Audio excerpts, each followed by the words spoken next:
Class 10 का है, प्रश्नावली पूर्वी है, यूपी बोर्ड है 2026 की एग्जाम में पूछ सकता है।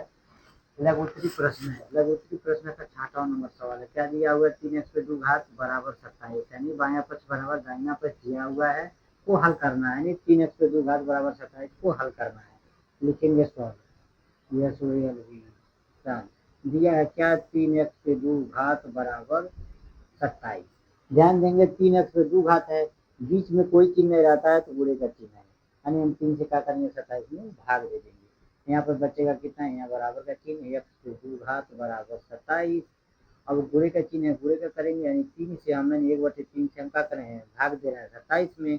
अंश बटा हर है तो हम 27 में इसे गुणा कर देंगे, भाग कर देंगे। अब यक्स बराबर कितना हो जाएगा? एक परिमेय का गुणा हो गया, अंश बटा हर, अंश बटा हर। और अंश से अंश में गुणा होता है, हर से हर में। 27 से कम 27, 3 एकम 3।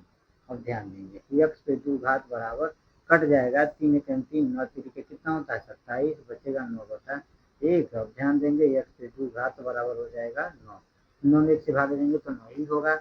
अब ध्यान देंगे यक्स पे 2 घात बराबर 9 है, यानी बाया पक्ष पे वर्ग है, यानी 2 घात है, यानी कड़ी का मान हम दोनों पक्षों का वर्ग कर देंगे। लिखेंगे दोनों पक्षों का वर्ग कर देंगे, दोनों पक्षों का वर्ग मूल लेने पर, यानी दोनों पक्षों का हम क्या करेंगे? वर्गमूल ले लेंगे। जो भी बचा हुआ सवाल ऊपर से लगाते हुए आएंगे। तो वर्गमूल का मतलब हुआ कड़ी, कड़ी का मान कितना होता है? 2। यहाँ पर दे देंगे बराबर का चिन्ह। यहाँ पे है एक्स पे कितना है? 2 घात बराबर 9, यानी वर्गमूल, यानी कड़ी के अंदर हो जाए। एक्स पे 2 घात, कड़ी का मान 9, कड़ी का मान 2 होता है, यहाँ है 9, कड़ी का मान 2।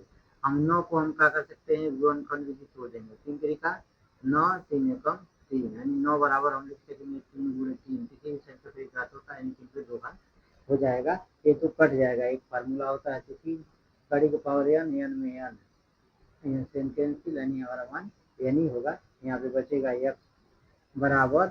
अब यहाँ पे ध्यान देंगे कड़ी का मान 2 दिया हुआ है, हम 3 पे 2 घात, क्योंकि 9 के जगह हम 3 पे 2 घात लिख सकेंगे।